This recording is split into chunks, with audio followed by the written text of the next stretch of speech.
Joe, to start with, I think it's one of the most experienced squads Wallaroos will ever have to go to a World Cup. How nice has it been just to build this depth and sort of have sort of nice selection headaches as you're now in Dallas 32?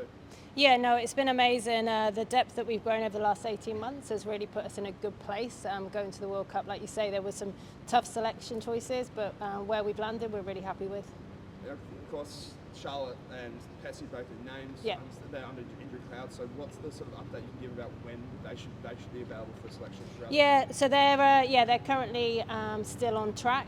We know it's a tight timeline, but the plan is that they'll be coming out to the World Cup and being part of that. We have two players ready and on standby if anything happens that they don't make the timelines that they're currently on.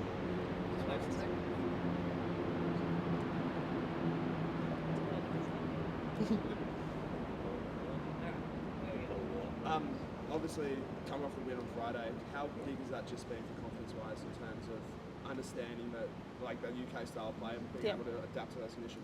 Yeah, no, it was really important that we finished with not just the result but the performance, because we were really disappointed, like we said, with our Ballymore performance, because it just felt it wasn't a reflection of how hard the girls been training. So to actually put in a really good performance on Saturday was really important for us, for the girls, and that confidence going out. Obviously with Charlotte, she's still been hobbling around and moving crutches. Like, what's her plan from now until being able to actually take the pitch? So she's at the moment, like herself and Bessie have got kind of like somebody supporting them one-on-one, so they're in twice a day getting rehab, and that's the plan for the next week, and then we'll make a decision on at what point they come out and join us. Charlotte, positionally, you tried a few things with her, like where have you kind of settled on?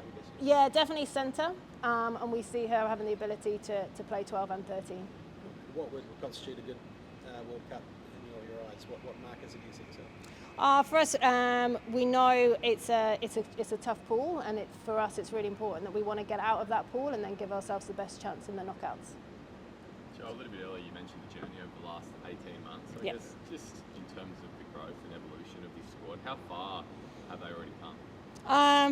I just think with the backing and the support that we've had as a performance, you know, when I started, I was the only full-time coach, and then we had a full-time S&C. So to have built a staff team behind the team has been really important, to be able to support the players, and that's been huge, to be able to do that, and then to see the growth in them both on and off the field around their S&C and their skills. But what we have to understand is, as much as we've grown and developed, every other team has been doing exactly the same thing. So, you know, we want to keep closing the gap, but no one else is standing still either. So the kind of support we have to continue with. Joe, in the group, how do you take on the challenge of England in particular, world number one, host country? That's a really big one for you guys. How do you approach it?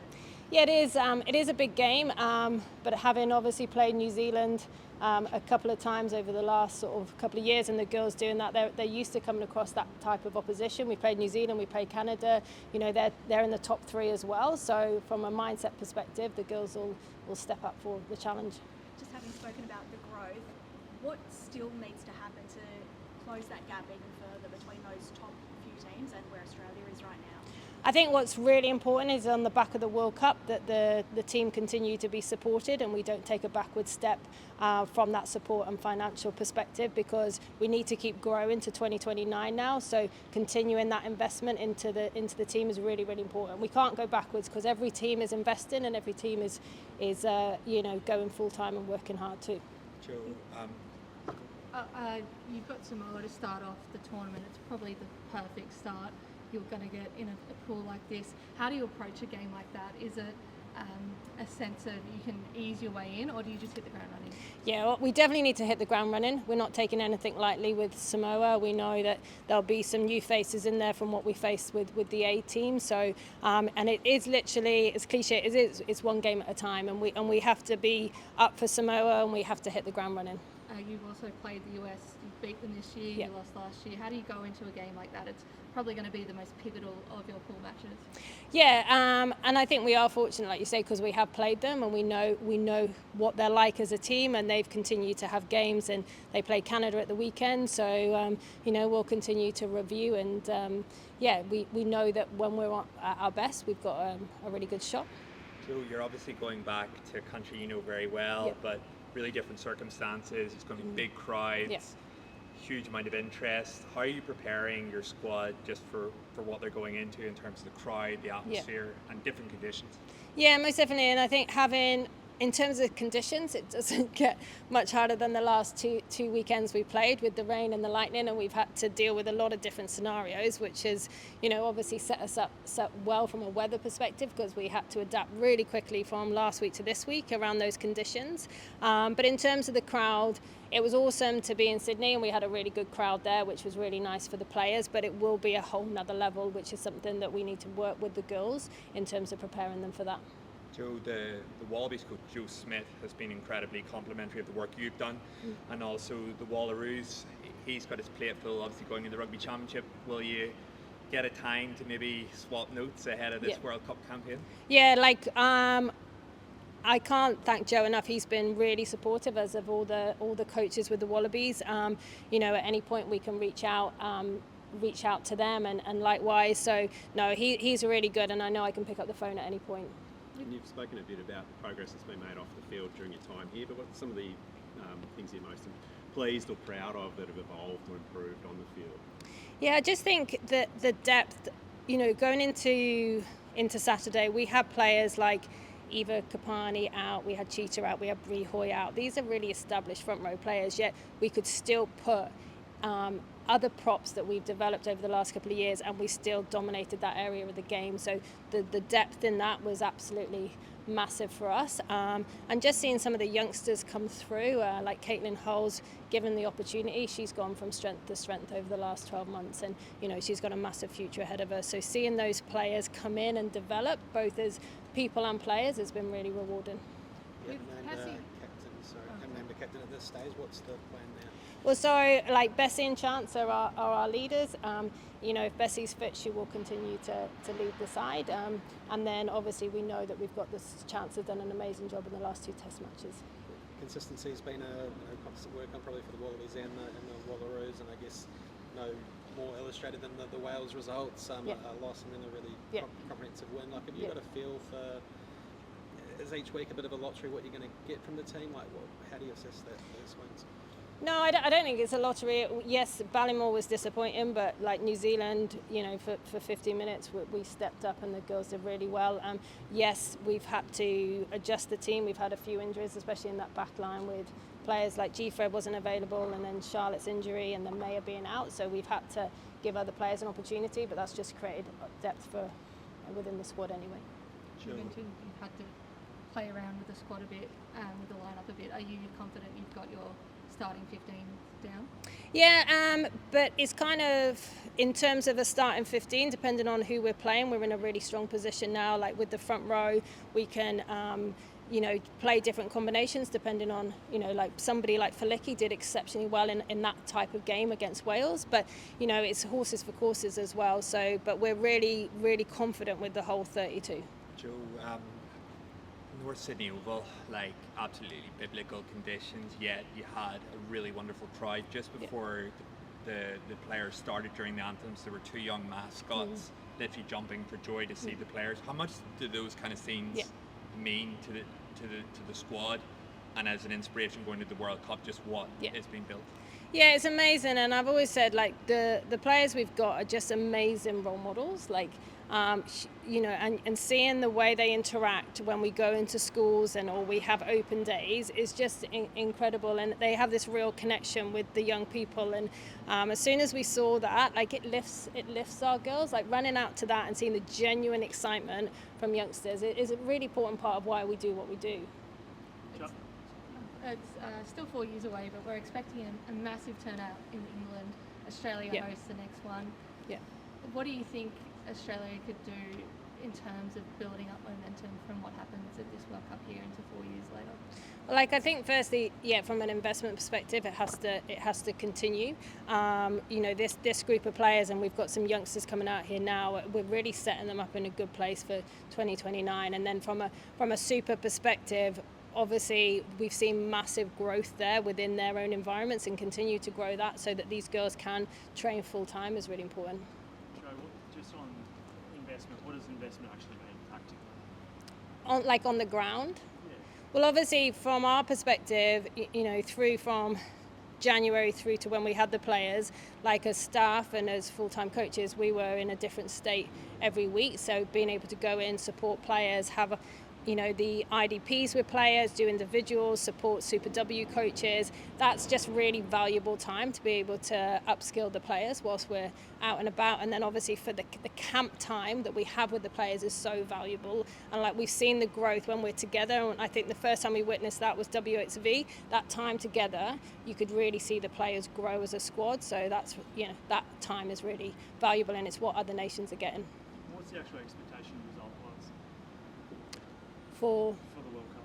Yeah, for us, obviously, we recognise it's a tough pool, but we want to get out of the pool and then give ourselves the best shot in a quarter-final, potentially against either Canada, Scotland, Wales. Joe, obviously, of course, you've been in this situation before. You've been to a World Cup yourself as a player. Yeah. Now that you're going back to England, you're going to be kind of in that situation, even coming up against your old team in the pool.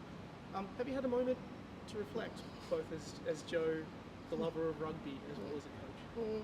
I think for me, just having that opportunity to go back. Obviously, the World Cup in England, it is familiar, so that comes with its benefits from us. But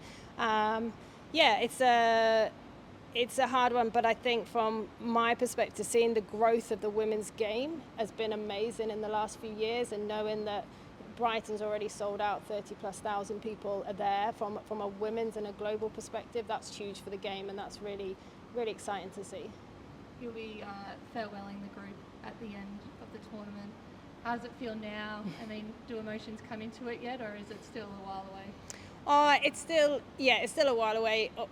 We had some time together with the families on Saturday morning, and that's hard because you've connected with this group and I've connected with their families. So for some of them, that was sort of the last time I will see some of those families that aren't travelling, and that's always sad, and you kind of walk away from that, and that's hard. But we've obviously got a job to do, and that's the big focus right now. I know the World Cup is still coming, but is there a particular moment in your tenure so far that really stands out, and it was one of the most memorable as a Wallaroos coach?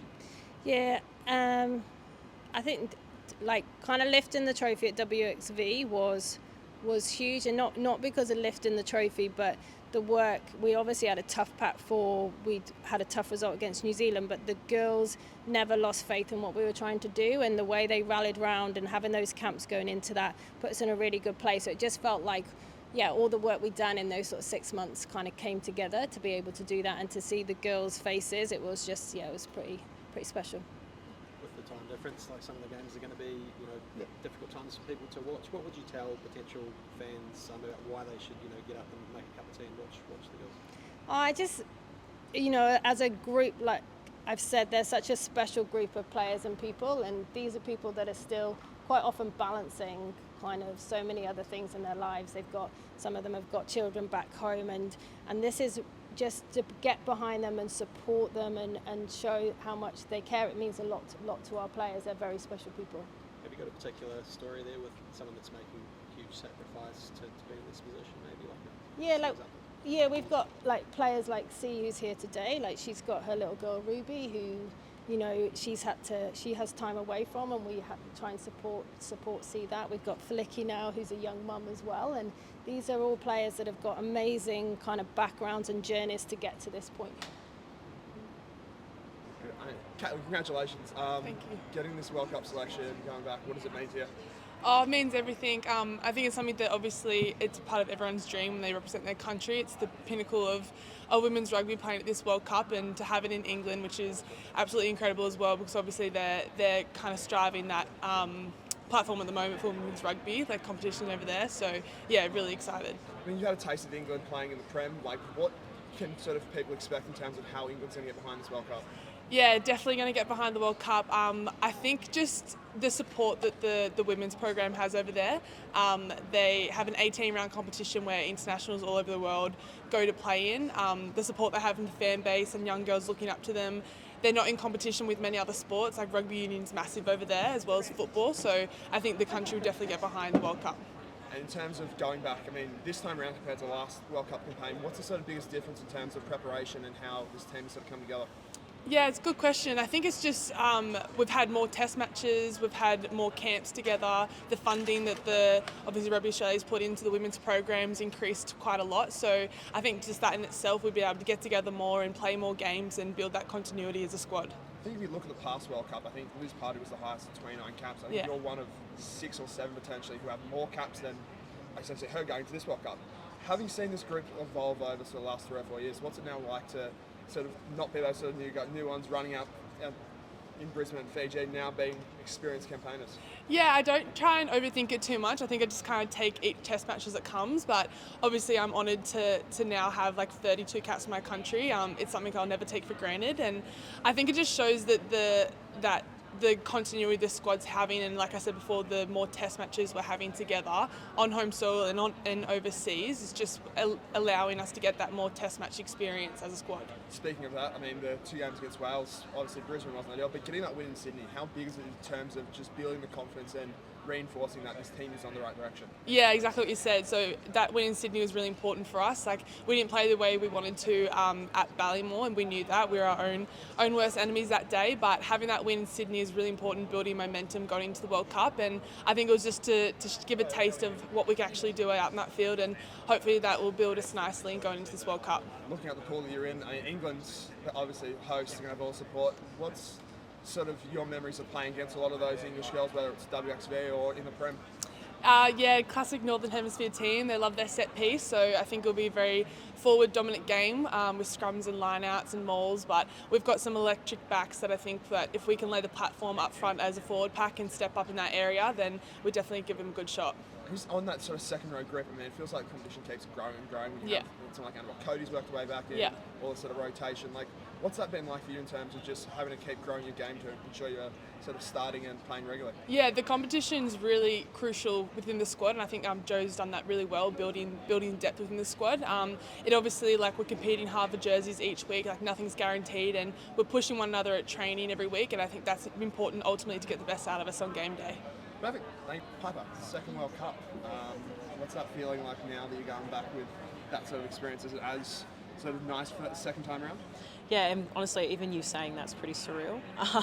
I've had time to process it, but yeah, it's honestly, I'm really honoured and really privileged, and it's honestly so surreal. I'm very excited to be hopping on that plane to England. It's honestly a dream come true. It's something I've been working really hard for, especially this last 2.5 years through injuries and things I've been dealing with. So yeah, to be told that I'm now getting the opportunity to be on that plane to the World Cup, yeah, absolutely incredible.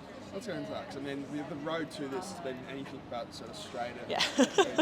Like, talk us through like how much of a sort of goal this World Cup has been when you are in those sort of dark moments, coming back from rehab after rehab after rehab. Yeah, it has been. Honestly, getting back to rugby was just the biggest thing. I love this game. It's honestly the best game on earth, in my opinion. I absolutely love it, and through the injuries, it's been remembering my why, and while I play, it's been the people, the girls I get to play with, but also just for the love of the game, the love of rugby. And with my last injury, it was probably really the turning point for me, where I went, no, I refuse not to be on that plane. Like, there's no other option. Like, when I did my shoulder, I really had to have that moment, look in the mirror and go, okay, what am I going to do here? Like, what are my options? And I kind of came to that point where I was like, look, if I know I've ticked every box, I've done everything I can possibly do, and I'm at rehab every day, I'm listening to everything I have to listen to, and I'm ticking every box, and I'm not on that plane, I can live with that. Because I know at the end of the day, I put my best foot forward, and if someone deserves to on that plane, I get it. I want the best 32 girls on that plane to England, and yeah, to thankfully have done everything I need to do, and to be able to be on that plane now is extremely special, especially reflecting on that journey now. Because I mean, it was only a couple months ago, I think we were at this building, so talking about you were still sort of weighing up where you could go the conservative route and avoid the surgery. Now, take us into that rehab journey. What was those sort of hard yards you had to put in to make sure you're back to 100% and sort of back on the field? Yeah, no, I was in at Wallaroos nearly every day, or Rugby Australia. I had a really good support team around me, thankfully. Like, honestly, so supportive. That gave me so much confidence in, even when I was sitting at Waratahs, honestly sitting in the physio room, sitting there being like, I can't do it, or having that moment of doubt. I had Casey, the Waratahs physio, who's actually been on tour with us recently, say to me, Papa, you will play the World Cup. and just really just give me that positive reinforcement mentally, which has been huge for me. Like that belief that they had in my ability to persevere and get through it was huge. But yeah, I just had a massive support team around me, and every day I was in there strengthening, running, training, trying to get as fit as I possibly could. Like when I did my shoulder, I think I was running within a week because I could put a ball under my arm and not move my shoulder and things like that. Having that support and having the people that are monitor me and be able to do that was honestly critical in me getting back. You were there in 2022.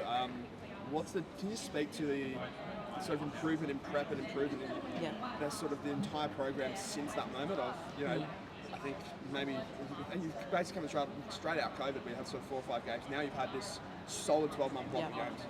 Yeah, no, it's incredibly important. We always talk about the more footy you can play, the more time you have together makes such a difference. And the last 2 years in this program, especially since Joe coming on, the massive transition for Rugby Australia, I think has been exceptional and really critical for us heading into this World Cup. These games we've just had, I think, are of the utmost importance. From the first Wales game to the one we just played, I think shows how training really has made such a difference in us. And you can see, if you've watched us through the years, the transition of our style of rugby, the way we're playing from one-dimensional to 2 to 3-dimensional footy, and that's what we're really trying to put out there. And heading into a World Cup like this with these games under our belt, we had a really honest conversation post the first Wales game, and it was kind of around, we're going to a World Cup to put a hat in the ring, to perform, to play great footy, not to participate. And I think, don't count us out, because we're going in there to really put our name forward. And this preparation, this time, and the level of athletes we have in this squad is, truly something to be watching out for. And there's no plan in place, it feels like, for the World Cup to be held in England. What's that, again, sold out for the England game, great, if not sold out for USA, very close right now. What's it like as a player to know that you're sort of coming to the place where, like, women's rugby seems to be at the forefront and really sort of growing exponentially? Oh, amazing. I am so incredibly excited. When I think about the level of people that are going to be there, it is exceptional. I remember when the Matildas were at Accor Stadium and I got the honour to go watch them play, and I remember watching them sing the anthem, and I was in the crowd and I was sitting there, I was looking around, and I actually got quite emotional. I was sitting there with someone, I said, imagine if this was a game of women's rugby. And now to have the opportunity where there's the possibility where I could be on that paddock singing that anthem with a crowd like that. Like, the idea of that is just, I don't think I can do it justice, the feeling. Like, I get goosebumps thinking about it. And it's having women's rugby, but also just women's sport at the forefront of the world right now, and it's such a massive growing area. And honestly, I can't do it justice, I don't think. Now that you're going for the second time around, you've got a taste of the first of the massive crowd at Eden Park in New Zealand. You've got a taste of what it's like. How does that sort of help you aid your sort of preparation? And I guess the follow-up question is, for those younger girls, what do you say about what to expect about the World Cup and the difference of pressure that comes with it? I think pressure's a privilege. We talk about it often, and I think you play rugby because you're a competitor and you absolutely love being in that environment. And I think it's an honour. Like, I think if I'm on home soil and I can get the crowd to be as loud as possible, perfect. If I'm away and there's a full stadium and we can silence a crowd, that's even better. And I think having the opportunity to do something like that is absolutely incredible, and to see the growth of women's rugby and getting to watch the growth of women's rugby from Eden Park, when we sold out that stadium and with like a record-breaking crowd, and we went, oh my God, look at that. But now to know we're going to be getting even nearly 30,000 more numbers at a game for women's sport, for women's rugby, and that's going to break records again. That in itself is amazing. That's exceptional. And for young girls coming through, I think the biggest thing I'd say right now is the time to be in women's rugby, and it's all moving forward so correctly. Right, talk about Cassie, to be here, selected for a World Cup, second time around, what is that feeling like? Yeah, second time around, it definitely feels a little different this time. Obviously the first World Cup, I actually didn't play any of those games, and that was just purely based on selections. And so just like three years from there, like I've just felt like I've grown so much as a rugby player, and so I guess I'm feeling a lot more confident going to this World Cup. I mean, always everything's changed, including the position you're playing right now. Yeah. Like, what's it like reflecting on, again, when you've sort of come to that journey of essentially having to learn a new position and cementing that spot as one of the sort of key leaders? Yeah, I think I definitely remember how it all happened, and it's about, I guess, trying to dictate and own what you want. And I knew I had value to add to this team, and so I think it's easy for us to kind of sit back and just let coaches tell you where you play and what not, but in some parts you actually do have to take a step up and be more proactive with what you want in your career, well, in anything really in life. And so in that moment, I was very persistent and determined that I wanted to play rugby, and if it meant moving positions, then I'd do anything. And since then, it's been a blessing in disguise. It was very good. Absolutely. Let's talk about the accessory you got right there. Yes. Can you give us an update of your sort of recovery and how it's all going along? Yeah, recovery's going really well. I'm really happy with the Wallaroos and Hamey and Joe and how they've supported me. And so what it means, I've had to relocate from home, which is Canberra, to Sydney, and that means I get one-on-one support with rehab just to make sure I'm in a best position to compete and play well over in the World Cup. In terms of schedule-wise, like what stage is sort of out of the boot, back to running, getting sort of those sort of key return to play milestones ticked off? Yeah, we're looking to be out of the boot before next week. Probably at best case scenario at the end of this week, and so we're actually tracking really well, and just trusting Patrick over RA to make sure. I guess we tick boxes and we're kind of on track to get back.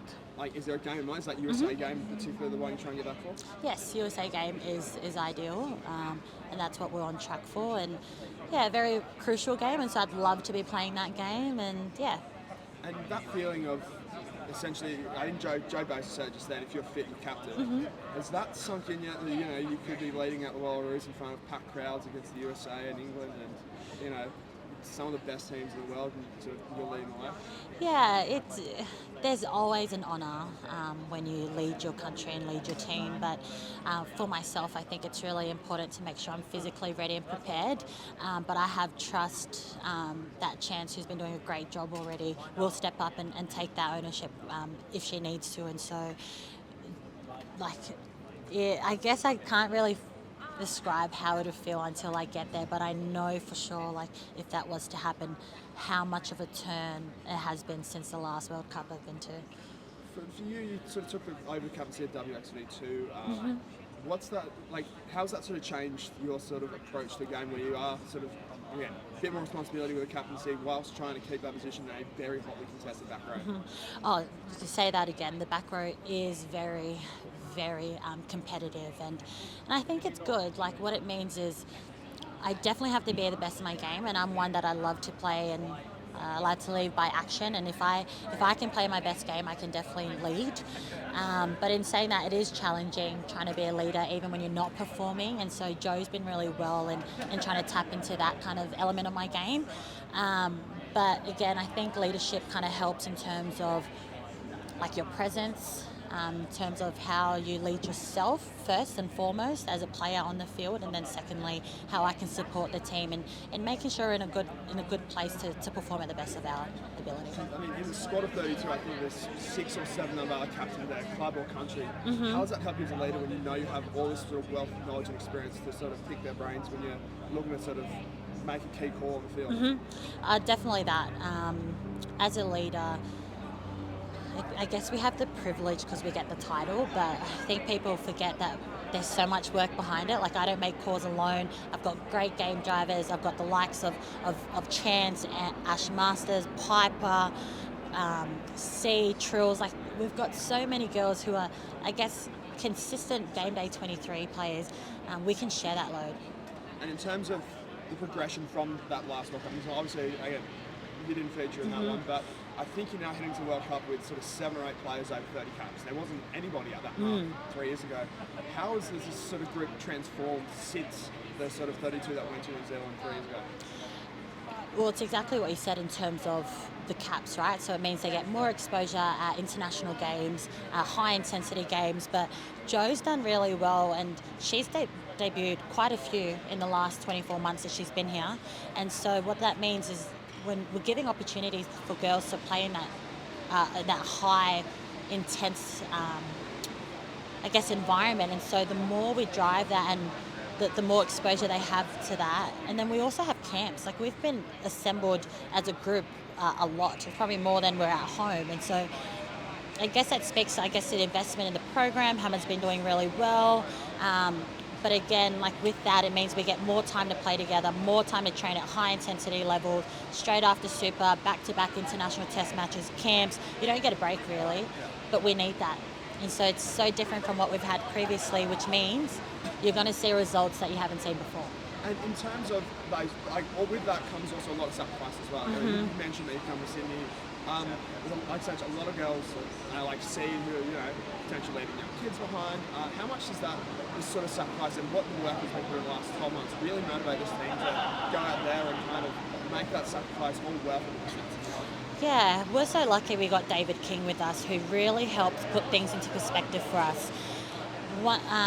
We've noticed that because we're away from home so much and because we sacrifice jobs, time with partners, time with family, kids, you want to make it all worth it. You want to make it all worth it, and I guess really tap into that. It's a privilege, but it's also a responsibility, and so understanding that putting on this jersey and preparing for it, once we tap into, I guess, that inner desire to perform, we'll definitely get the outcomes we're looking for. I know you went on the field for Wales, but that loss in Brisbane, can you take us into what was being said in the week leading into this win in Sydney, just really kind of rally the group and kind of refocus everybody on the goal that's ahead? Yeah, so there was a lot of honest self-reflection. We couldn't, I guess, find consistent parts of where it went wrong, so it would just be different individuals in different areas of the game, and so it meant that we all had to, I guess, look internally and see what we can do best, instead of, I guess, trying to find faults in others or in the shape or whatever it may be. And so leading up to that, it was trying to be more, I guess, switched on mentally, a mindset. You've got to get away from that. We've got to move forward, look towards a new game, and also trusting the game drivers. Ultimately, you still got to play smart footy, and so relying on our game drivers. You saw, I guess, a change in our halves, which meant that, I guess, we can kind of guide a little bit better around the park. Perfect. That's all I had. Okay. Thank you very much. Thank you. Yeah.